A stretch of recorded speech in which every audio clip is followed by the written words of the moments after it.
Who is bringing this interview to you? Well, of course, me, Chris Burns, and even more specifically, it's my company, Burn Up Coaching, and the 21-day challenge that we're running right now. So if you're an entrepreneur or a high achiever and you're feeling vaguely dissatisfied or unhappy with the results in your life, and you want to take it to the next level, you want to reignite your self-belief and your passion so you can succeed like never before, the 21-day challenge might be the perfect fit for you. What will happen is over the course of 21 days, you'll get laser focused on your long-term goals, boil that down into your 21-day goal, and then have daily accountability and check-ins and weekly deep dive calls to make sure that you're on track, you're uncovering the limiting beliefs and programming that's keeping you stuck, stopped, or self-sabotaging, and we'll get that out of the way so that you can succeed and crush your goal, your single-minded, single-target goal. So this is not for everyone. It's a very intense program, and if it does sound like it is for you, send me a message or get in contact with me through Facebook or an email, chris@beyourgps.com. Would love to talk to you and hear about your vision for your 21-day challenge and see if it's a good fit, and if it is, I'm excited to work with you. If not, no worries. I'll point you in the right direction of some better resources for your particular situation.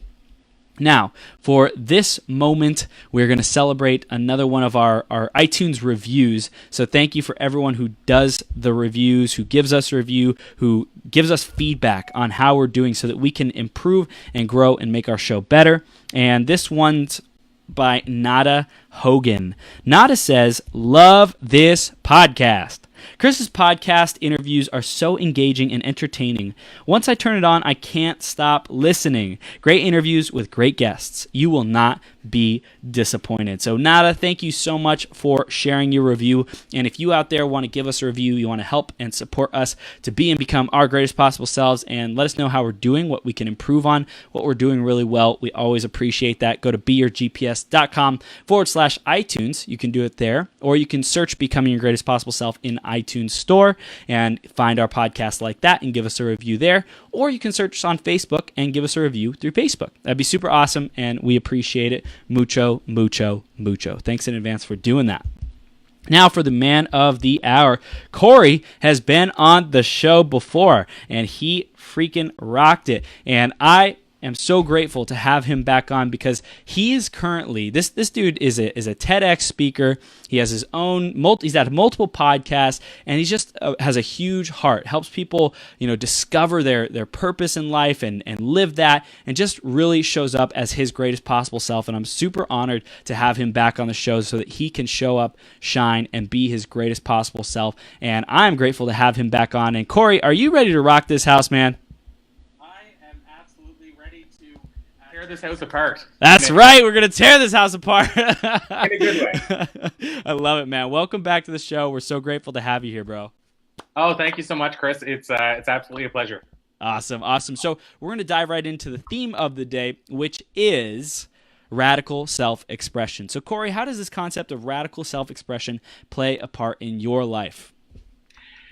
So, to me, it plays a part in the way that everything that I do at the end of the day is authentically me. And being authentically me, I believe, is radical in itself. And I say that, Chris, and this is going to sound weird, but if you look at the percentages of people that are being authentic in the online world, and I don't mean it to start out with sort of a downer, but if you look at the percentage of people that are truly authentic and not trying to, fully do something that's in the best interest of them, but not you, I think the percentage, sadly, is small of the people that are truly being authentically themselves. So I think that's a radical idea, as strange as that sounds, to be yourself and to truly show up heart-centered and to actually honestly want somebody else to have success, even if sometimes it means that you're not going to have that success with them. You made a good point, Chris. You mentioned earlier, check this out if it's for you, but if it's not, I want to direct you to somebody who might be a better fit for you. That is radical. Even just doing that. So I really think being your true authentic self, figuring out who you're a best fit for, and also helping the people you're not a best fit for, that on its own is being radical.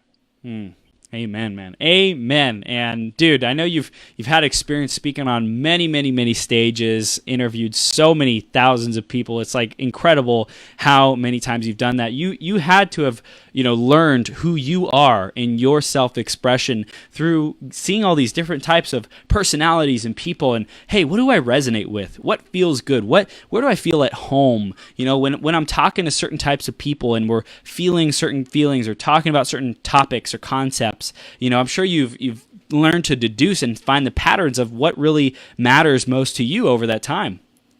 Yeah, absolutely. So one of the things that matters, I'm going to say tremendously to me, and this is something I figured out during that journey that you talked about, is somebody who, and so I say it matters to me in the sense that it matters that I'm connecting with these type of people, it matters that I'm serving these type of people, and it matters that I'm this type of person, is people that are fully living on purpose and know what their purpose is. And you know what, I'll add into that, some people haven't figured it out yet, but the people that actually I want to work with and I want to surround myself with the people who either have found it or they're searching for it or they're open to finding it. So for me, I guess what I've discovered is I'm most on fire, if you will, whenever I'm living my purpose. And I want to be mostly surrounded by people that are, in that same fire zone and have found that sort of genius zone of theirs. And more than that, I think, or as much as that at least, is surrounded by the people that truly, I'll say it this way. I don't have to say it in sort of a delicate way. The people that don't feel the world owes them a favor. I want to be around the people that realize at the end of the day, your response to things is going to determine the outcome. Totally.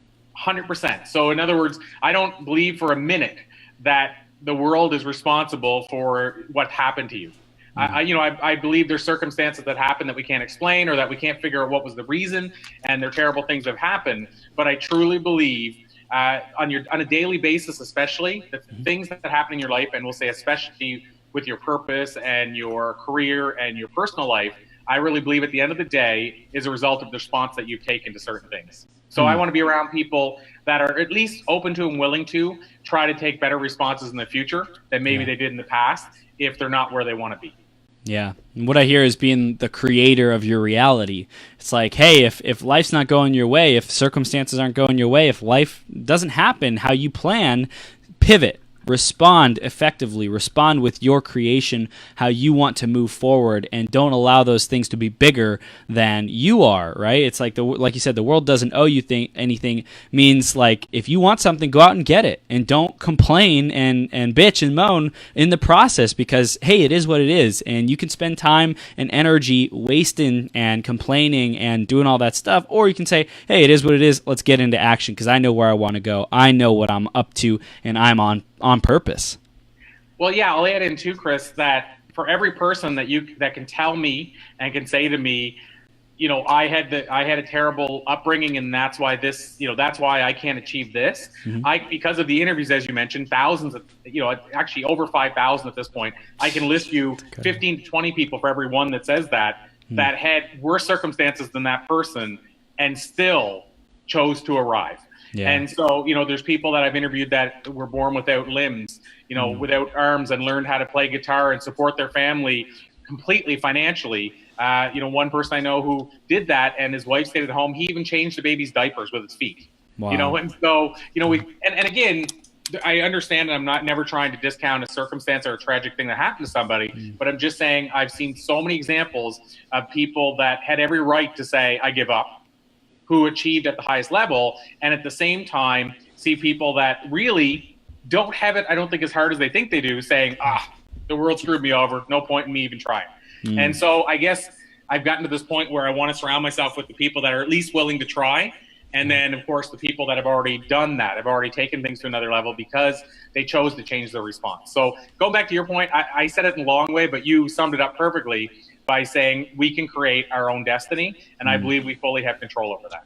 Yeah, absolutely. And I know you're launching this new TEDx program, teaching people how to get on TEDx stages or TED stages and have their own talk. And I believe that in that aspect of doing that, people are going to say, oh, I'm not ready. It's not the time yet. I don't have a message. I'm not that important, blah, blah, blah, blah, blah. And so that really highlights that aspect of, there's people who have been in much worse situations, who had much less to say, much less intelligence, much less experience, blah, blah, blah, blah, blah, but yet they still got up there and did it. And I think that that's going to be super powerful for people who are interested in that, or there's some part of their spirit or soul or calling or purpose, whatever, that says, you're meant for more. You're meant to share your message. So I'd love to hear a little bit more about the program. Let's start diving into why you created it, and we'll go from there. Yeah, absolutely. So to even go to the point of part of why I created it, it goes right directly to what you just shared. Whereas I had people asking me, well, first I'll go back one step. People asking me, okay, you've delivered multiple TEDx talks. How? How can I get on the stage? How can I deliver a talk? All those kind of things. That was the first question. And that started generating the hamster running, saying maybe there's something here. Yeah. But then the follow-up question by a lot of people, once they said, this, I'd like to do this. But the question they had after that was, am I ready though? How do I know if I'm ready to be on a TEDx stage? Or how do I know if my talk is ready? And so this goes back directly to what you just said, Chris. So first of all, I think people think you have to have a signature talk to get on a TEDx stage. And to unpack that for a second, a signature talk would be, let's use an actual real life example. One of my interviewees / clients, a gentleman named Coach Jim Johnson, who is a speaker in his own right. He was coaching a basketball team, and I'll make a super short story, but he let a player who was autistic, who had been on the team for 4 years as the water guy, and running around and doing stuff for the team, always wanted to play, never made the team, but tried out every year. He told him, I'll let you in the last game if we're up by any amount of points.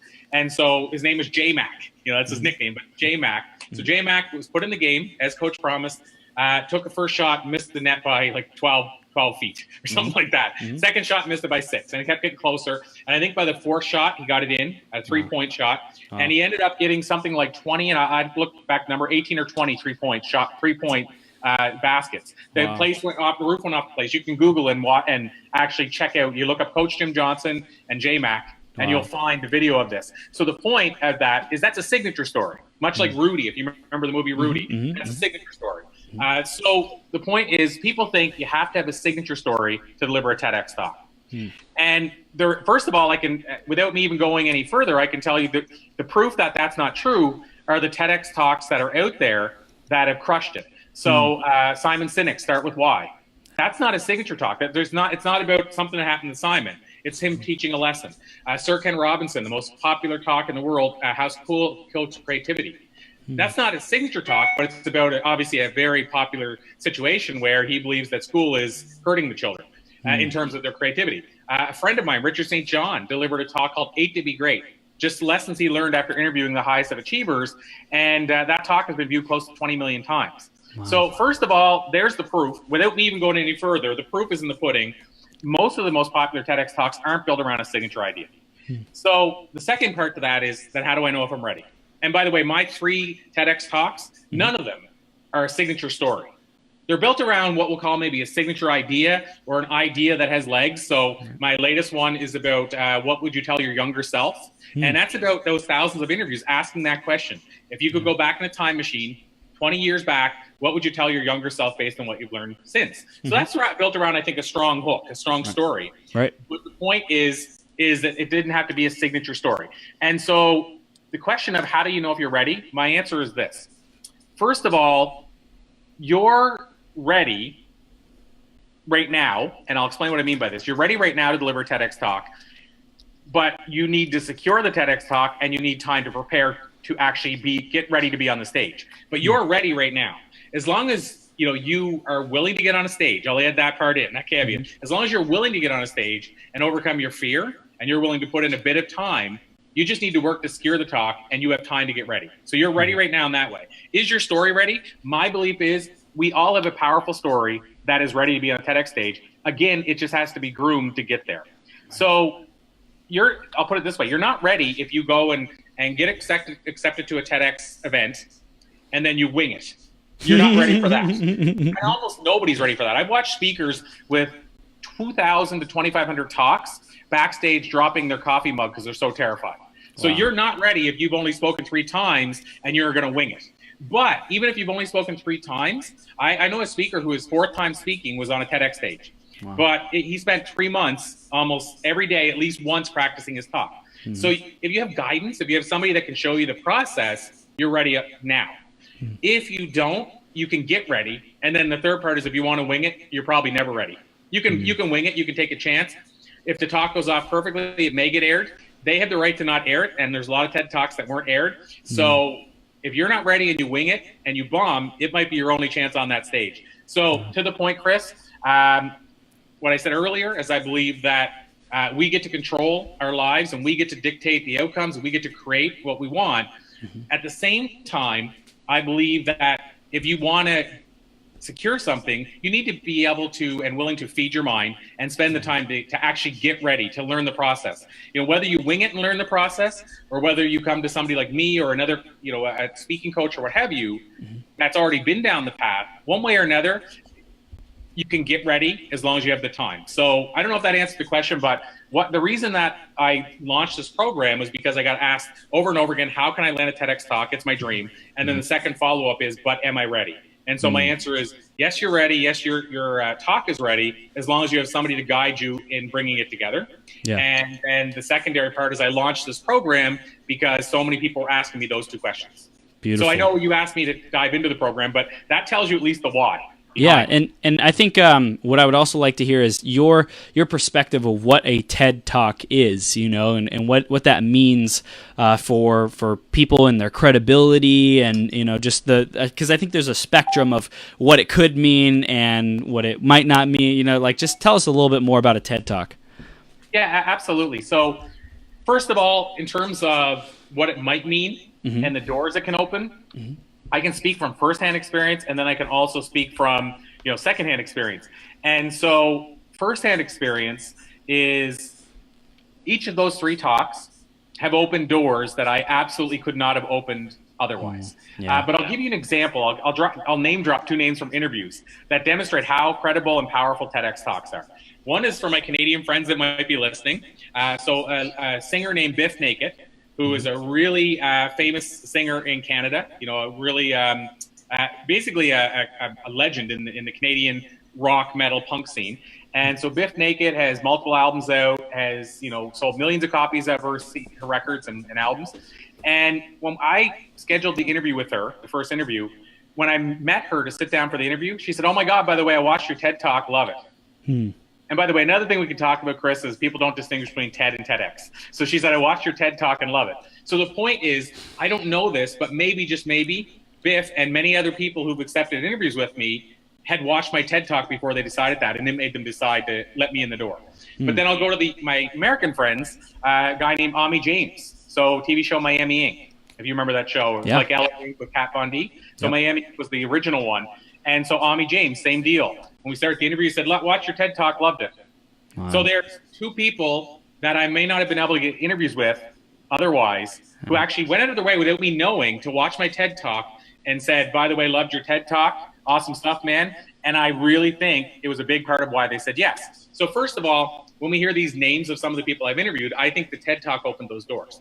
Next part is I was a publisher reached out to me recently and said, "Hey, love your story. Would love to talk to you about putting a book together based on one of your talks." And so another door that opened that I probably wouldn't have had access to otherwise. I mean, this is a traditional publisher, not self-publishing. Another thing is the last book I did was on speaking. And you know, and Chris and a lot of the listeners probably do the process for getting a bestseller out there, especially in the Amazon world. The TEDx talk gave me a lot of credibility for people that were sharing the news about my book to get it to bestseller status. Yeah. And on and on. So my point is, it opened the doors, first of all, that I probably couldn't have opened otherwise. But secondly, to your point about credibility, this will answer that in one almost sentence. When people introduce me as a speaker, they ask me, they'll say, "Okay, I got your bio. It was sent to us beforehand. So I'm going to mention that you're a multiple-time TEDx speaker. What else should I mention?" So they already know. They know. They don't even think of leaving it out automatically. And then I watch as I'm being introduced, and the eyeballs of people, when they say he's a 3-time TEDx speaker, you can see the wheels turning. They look over at me, and they don't do that for other parts of my bio, including columnist with Forbes, columnist with Entrepreneur, international best-selling author, all these things that years ago would have gotten you that's going to get you to look. It's the TEDx talks that get you to look now.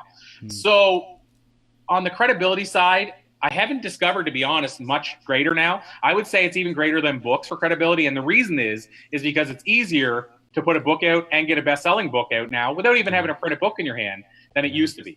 So I think the TEDx thing has maintained its credibility, and it opens doors. So if somebody asks me why a TEDx talk, it'll open doors like never before, and it'll give you credibility, which, by the way, you can leverage into profit. Which you can't say that about many things, but you can leverage your TEDx talk into profit. And then the last part of that, and this is maybe the part that gets left out more often, is it gives you a platform to share a powerful idea and potentially change people's minds, which in some ways, even a small way, actually changes the world. Yeah, that's so beautiful. And I think that's so powerful what you mentioned. There's so many different benefits, and especially I love the going from Amazon bestseller or best-selling books, which used to be like the thing in the past. Now it's like the dime a dozen for people to say, I'm an Amazon bestseller. But it's a different thing to like get on a stage and rock a performance and then have a video of you after the fact and pictures and all that good stuff, just because that's like so real. Like you have to be in the real, you have to be effective, you have to, present information, you have to have gotten your stuff together to the point where you were invited on stage and you performed and they decided this was good enough to, publish a video on it. So I think that's super awesome. And I want to dive into a little bit more the profitability, leveraging the TED Talk for profitability. Like what does that take? What does it really mean to go on this stage, a TEDx stage, and then be able to leverage that for increasing income, increasing our businesses? So what I'll say is it depends on, and my answer is always it depends. It's never an absolute, because I think too often we say, this is the only way to go. We stick with absolutes too often. And I believe there's always a second option or route. So what I'm going to say, Chris, is it depends on what your goal is. So if your goal, for instance, is you have a podcast and you want to monetize it, my answer is going to, and I'm going to give you the answers, but my answer is going to be different than if you have a best-selling book or a book out that you're trying to market or promote. And my answer is going to be then different if you're trying to, let's say, if you're a speaker. That's an easiest answer of all of them. And then another option could be, okay, well, let's say you're working in sales for somebody. You're a realtor. Well, imagine being the TEDx authorized realtor, or the TEDx scene realtor. I mean, that's going to set you apart from every other realtor in your town. And when and I'm going to go and answer each one that I mentioned, but think about this, Chris, just as an example. If you were buying a house and you were recommended 3 realtors, because I got to say, it can't be if you know one of the realtors personally, but if you know nothing about anything, everything is equal, and they can all show you the same houses. And I'm talking from a business perspective because you and I are in the business sphere as well. But if 3 of them send you their email and say, hey, Chris, heard you're looking, so-and-so recommended, I reach out to you, and you see 3 of them, and one of the 3 on the bottom of their email signature has the video. They have their TEDx talk and they have the image there, and you get to watch the TEDx talk. Who are you going to think is more of the expert after you watch that video out of those 3? The one with the video. And I should say, you don't have to answer. It's hypothetical. But the point is that that's gonna add credibility and set you apart from those other 2 realtors. This is kind of wild, but I was just reading the story about this. They called him the Deli King in Toronto, in Canada. Zane Kaplansky, I think is the name. I might have that a little wrong. And he had Kaplansky's restaurant, and and the restaurant was thriving. It was crushing it, and he got in big fights with his landlord. They fought for a year and sued each other, and it closed the business. Wow. But it was ready to be franchised and everything. The interesting part is the most popular thing on their website, the most pronounced thing on their website, and when you look up his name, is watch his TED Talk. That's what it says. Watch Zane's TEDx Talk. That's right on their website for the restaurant, the deli. So you got a deli owner that's done a TEDx Talk. Again, he's going to stand out above and beyond the ones that haven't. So to answer the question about how do you leverage that now, there's the intangible side. So let's say that Zane guy or the realtor I just mentioned, well, they're going to get more business because the prospects that see them are going to see them as more credible, going to see them as the go-to gurus. They want to be associated with the TEDx realtor. And so on the intangible side, you're going to have more success if you're in sales or you're bringing in sales, closing things. Now, Zane, as the TEDx speaker, he was also on Dragon's Den, which would be like Shark Tank. And he probably was able to get that easier when they watched his TEDx talk. Right. So again, though, these are all intangibles. If we talk tangible, it's basically if I talk about speaking. So that was one of my categories. If you're a speaker, you're going to be able to get on bigger and better stages, and you're going to be able to command bigger fees and actually start commanding fees with a TEDx talk than you will be able to without it. So whenever I have clients that look at bringing me in, they send me emails and we're chatting back and forth, and they'll say, "Oh, dude, watch your TED Talk. Love it." And so I know, and then awesome. The percentage goes higher when they say, "I've watched your TED Talk." When they say that, I know my percentage gets up to like 85, 90%. And so in terms of tangible, how do you leverage that? Well, first of all, by sharing it everywhere. So, put it on your social media every now and then.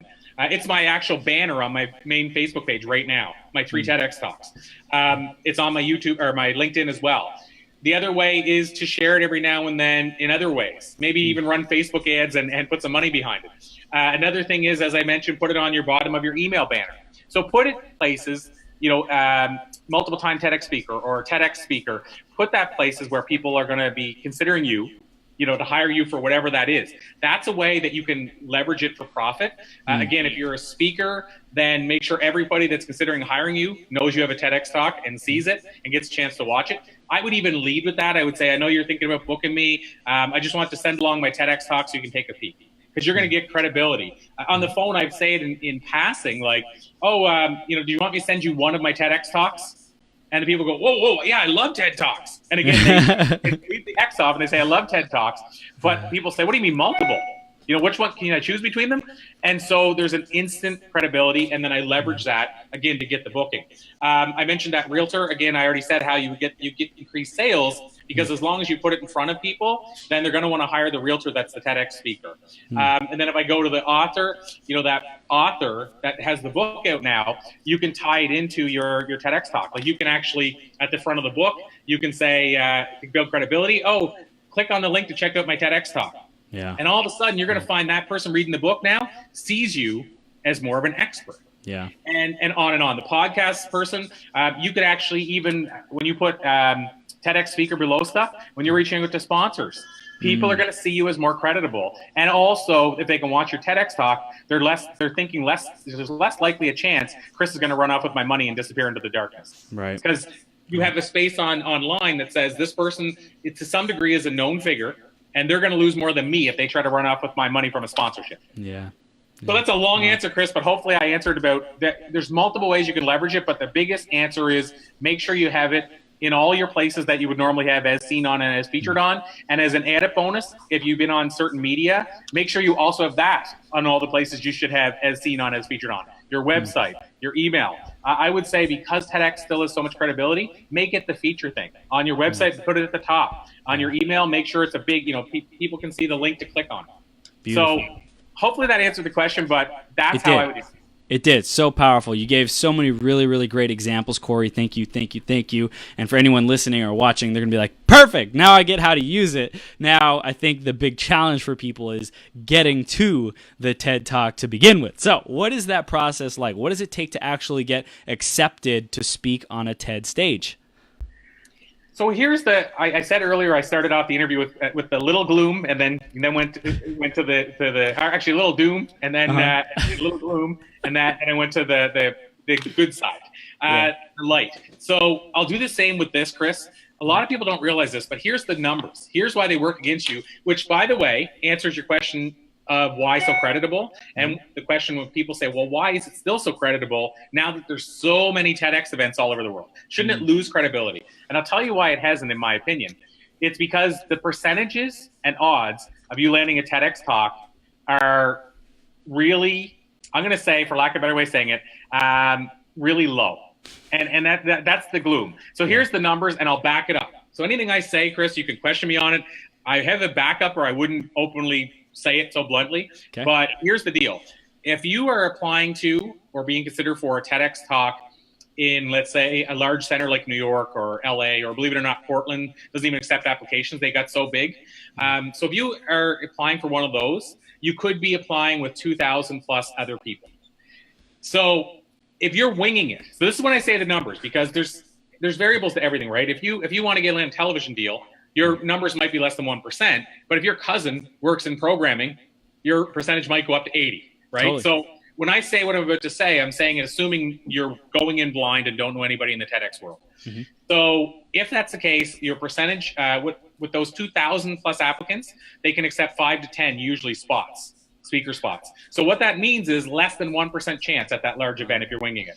If you go to the smaller rural events, they usually have 150, 200, let's say, on the low side. So now you're at 10%. So what I'm telling, and that's a small event. So what I'm telling you, because they can only accept 5 or 10 too. So what I'm saying is your odds are less than 1% up to as high as 10, which is not really high odds for ambitious people. Right. So that's the gloom part. So when people say to me, well, why is it still prestigious? And, well, I could get a TEDx talk if I wanted one. Maybe. But if you're winging it like that, you're probably going to have to submit 9 times and 9 really good applications. Yeah. Going with the odds to maybe land a 10th one. So what I will say is there is a process, which is really cool. We use the word hack a lot in our world, and there is hacks into how to get TEDx talks.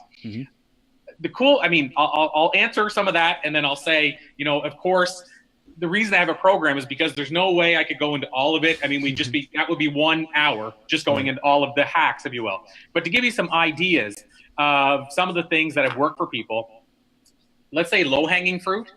Think about this. First of all, what I just said, TEDx, you might have a cousin that's, doing the filmmaking or whatever it might be, or in production or producing TV, and you might have a higher chance. So the first question to ask yourself is, do I know anybody who volunteers at TEDx events? Do I know, or am I related to anybody who is an alumni at a TEDx place and might know let's say the university well, or am I an alumni? And so what I mean by that is a lot of universities have TEDx talks. So if you know an alumni who basically is really, let's say, ingrained in the university, there's a good chance they have a lot of pull. So maybe, just maybe, you put them on the job to ask some questions about the TEDx event.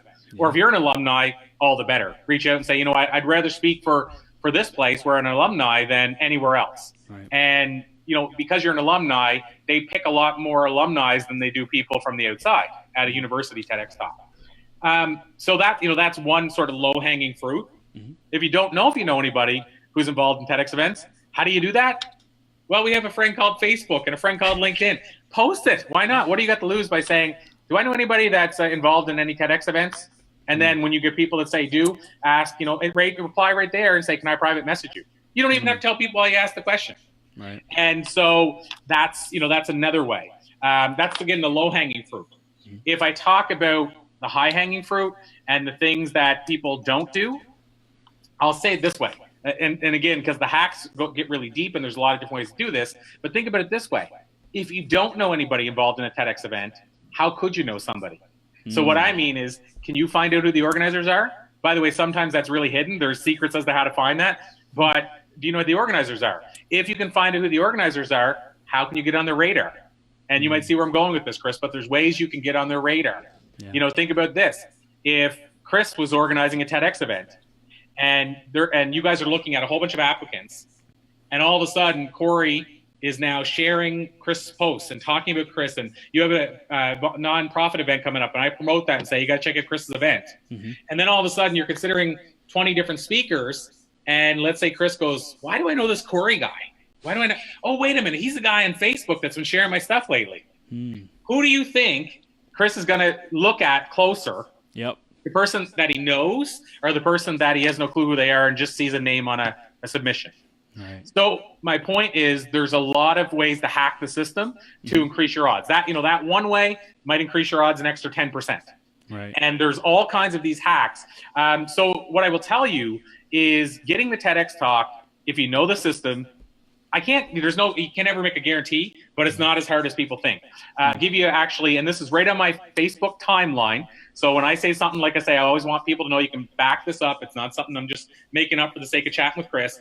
You can go on my timeline right now and see a lady named Kelly who posted this. She joined our TEDx program 3.5 weeks ago-ish, roughly. She's on the 4th week, I think, now.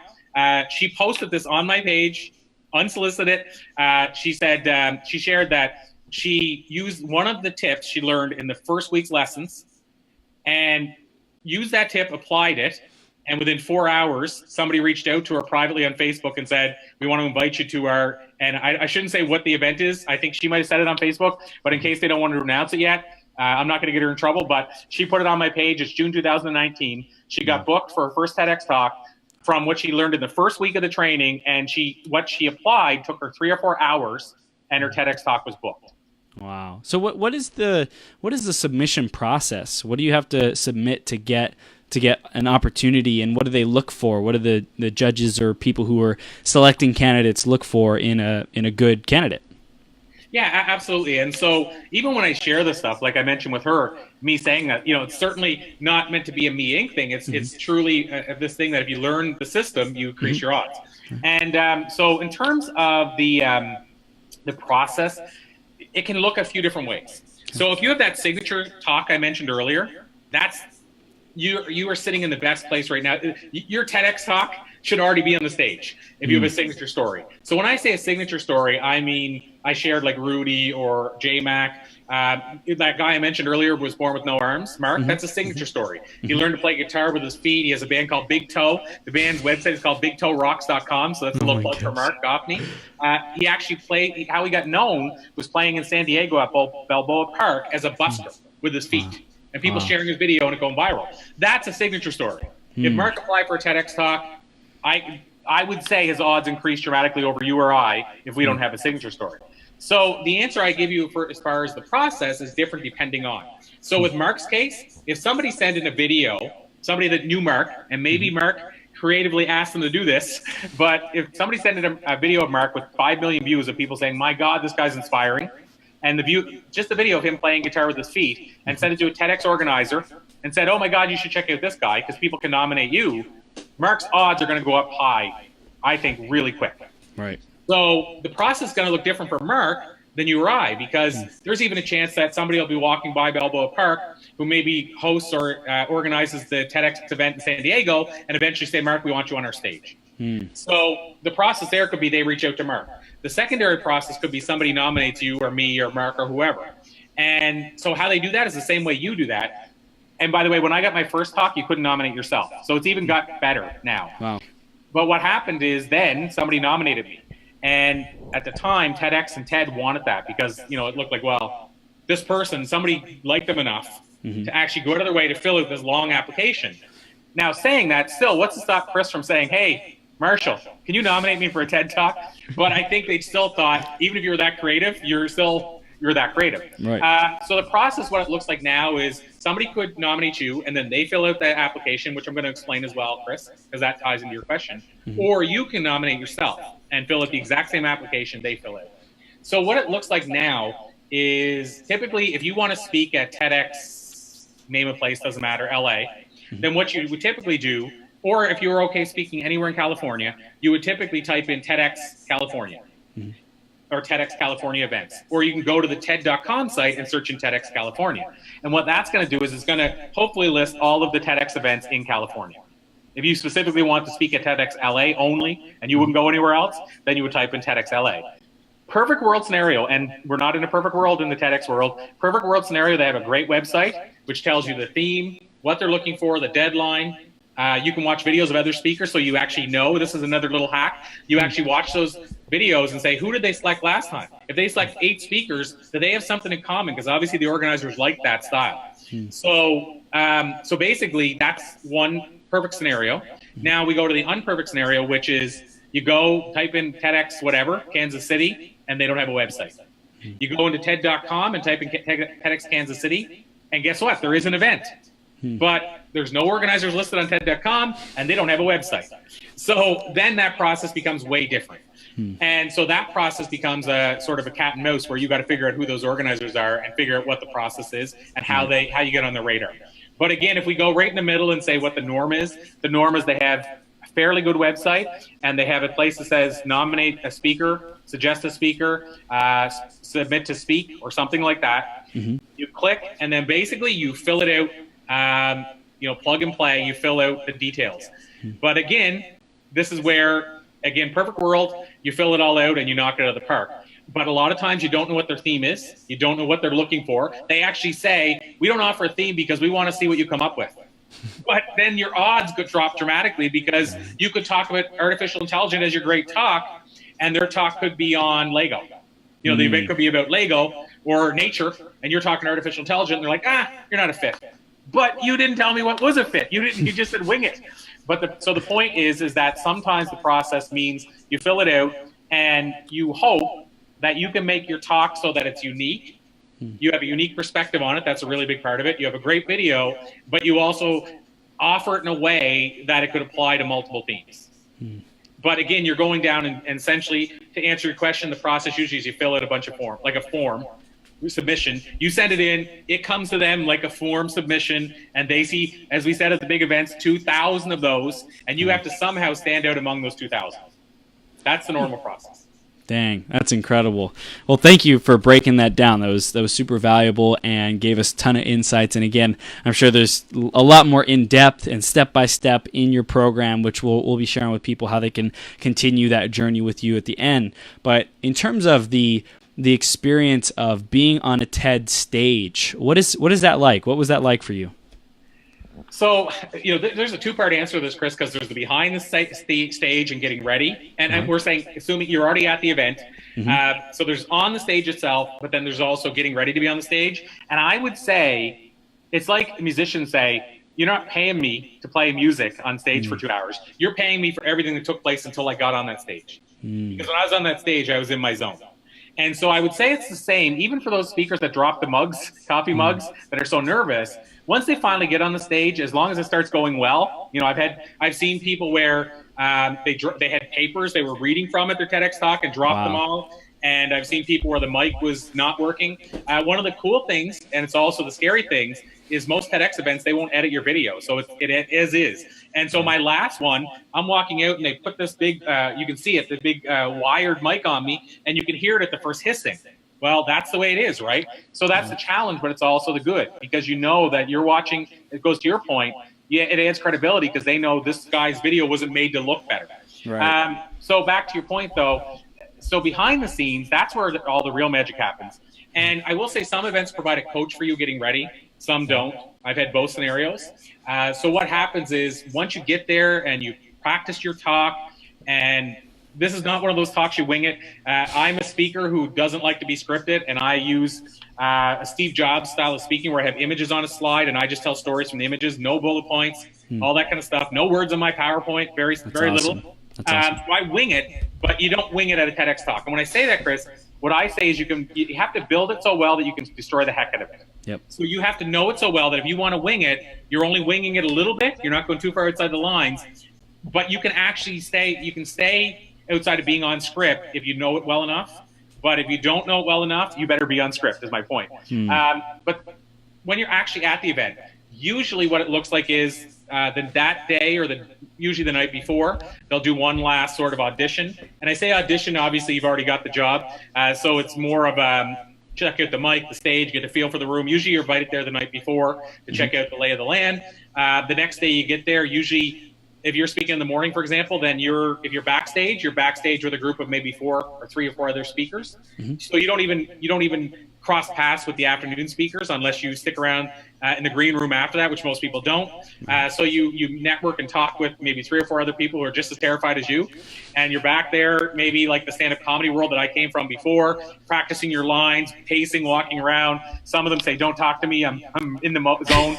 Other people want to talk so they can get their head off it. So it's a nervousness and a nervous energy. But in my opinion, it makes it exciting. And so up until showtime, it's one of those things, just like you imagine it is, where you go, I'm not going to remember anything. Oh my God, what's going to happen? I seen one person, and I won't out her, but she's a vocal coach. I won't say much more than this because I don't want to out her. But she was backstage really nervous, and she was used to holding a mic and talking to the audience without just mic, no PowerPoint. Right. And so she's preparing, of course, with this, where she has a PowerPoint and holding the mic and the clicker. She realized 20 minutes before she's going on stage, oh my God, I'm going to be holding 2 things in my hands. I can't do that. So for the first time in her life, she got hooked up for a headset 10 minutes before walking out to a TEDx stage, and a clicker, which she had never used a PowerPoint. Wow. So think about what goes through your head. And by the way, she came back and said, oh my God, and this is why I won't out her, but she said I bombed, it was terrible, et cetera, et cetera. The video looks fine. You always think it went worse than it did. Or I shouldn't say always, but mostly think it went worse than it did. When you get on the stage, it's like any other stage once you're finally out there. But until that second you get out on that stage, it doesn't feel like anything else. When you get on that stage, to me, that's when you get, if you're a speaker or if you like speaking or if you like being on the stage, that's when it all comes together and it feels like any other talk. That's my opinion. The difference, though, is the structure of a TEDx talk is different than what most speakers deliver on a regular basis. What I will contend, and that's why with this program, it was important to me to say, hey, I'm not just teaching you how to deliver a TEDx talk. I'm teaching you how to deliver a TEDx style talk every time you get on the stage, because you should be using a TEDx style every time. Think about it, a TEDx style, big on storytelling, using images rather than bullet points, using a prop if it suits it, opening with a big opening and closing with a big close, having only 3 points rather than a whole bunch of points, keeping it short and concise. Why wouldn't you want to do that for your 45-minute keynote? But most people approach a TEDx differently. So what I would say is if you approach your talks right, when you get on that stage, it should feel the same as your 45-minute keynote that feels just like a TEDx, even though it's long. So that's, to me, what it feels like behind the curtains. Nervousness, nervous energy, people dropping coffee mugs. But then when they finally get on stage, 75 to 80% of them knocking it out of the park. And on the stage, in my experience, even from my very first TEDx talk, when I was so nervous I could barely talk, once I get on stage, that was my moment. Damn, it's powerful, man. Powerful. I love how you shared just the experience of going up on stage. Like beforehand, like what that I could feel the energy. I can feel the energy of like nervousness and, oh my gosh, I'm prepared for this, pacing back and forth, or don't talk to me or talk to me. I love that, man. I love how I can so picture it. And I know I've gone through that too. And a lot of people who are listening or watching right now are like, that's totally me. Like I could see myself doing that. So what are some other like final words of wisdom to be able to rock a TED Talk? So I'll tell you a couple things, Chris. One, I'll tell people if they want to at any point, Google this, because I give away a lot more than I could do even in an interview. But you can check out, if you go and type in entrepreneur.com and my name, then you can find my entrepreneur profile. And one of my columns for entrepreneur.com was basically, and we can put the link if you want, Chris. I can find it and post it below here after we're done. But basically, I say here's the 4 steps to crushing it from a TEDx stage, something to that effect. And I go a bit deeper. One of the things I mentioned is storytelling, the importance of storytelling, and I'll circle back here in 1 second, Chris. But one thing I wanted to mention is actually I'll circle back right now on 2 things, I guess. So one thing you want to do, in my opinion, with a TEDx talk, here's some little, I guess, tips. One thing that I do for every talk, and I believe you should bring it to a TEDx talk, is before you get on the stage, whether you do visualization, meditation, whatever you do, maybe you don't have time to do that during some of your talks. What I recommend to people is while they're reading your bio, since you already know your bio, think about one time that somebody said, you changed my life. And I'm sure you can probably find one person. So for me, I think about a testimonial from a speaking client that said, Corey, you changed my life. So I did this for TEDx talks, but I do this for every talk. I think about that before I walk on the stage. So now I'm in a positive frame of mind. So it's, rather than going, am I going to bomb? Is the mic going to be on? Blah, blah, blah. No. I think about a time I crushed it for somebody and they said, you changed my life. And that's the spirit I go into my talk with.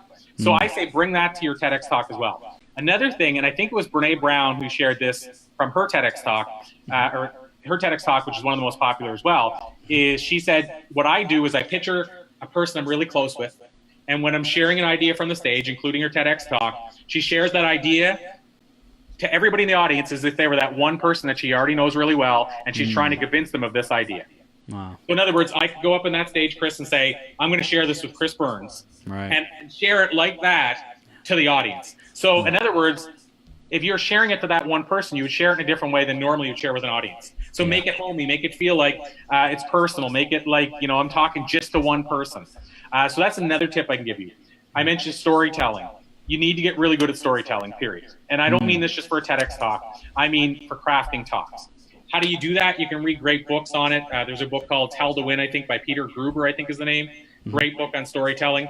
The Presentation Secrets of Steve Jobs, fantastic book on the power of storytelling. In fact, if you just learned everything that Steve Jobs did as a presenter, you would crush it on every TEDx stage that existed. So grab that book by Carmine Gallo, one of our past interviewees. Amazing guy. He did The Innovation Secrets of Steve Jobs. He did Talk Like TED. which is one of his most recent books, Presentation Secrets of Steve Jobs. So grab Carmine Gallo's library, YouTube this guy. He actually analyzes Steve Jobs' talks on YouTube videos. So that's another thing I would say. But you need to get good at storytelling, because storytelling will set you apart and allow your message to be retained over facts and figures, in my opinion and experience, every day of the week. So get good at storytelling. And then I would say as well, and this was shared to me by somebody, the event organizer at my last TEDx talk. And by the way, that was at a university, and I'm not an alumni of that university, so you can secure the talk without being an alumni, going back to my earlier point. But I asked him, I said, what do you look for when you're looking at speakers? And he said, we look for somebody who can share an idea that we've heard before, but in a way we've never heard it, and in a way that we understand it, in a way we've never understood it before. Dang. Repeat that. It's really good. It's really good. So we're looking for people that can share an idea that we've probably heard before, but share it in a way we've never heard it before, and in a way that we understand it in a way we've never understood it before. Dang. That's awesome.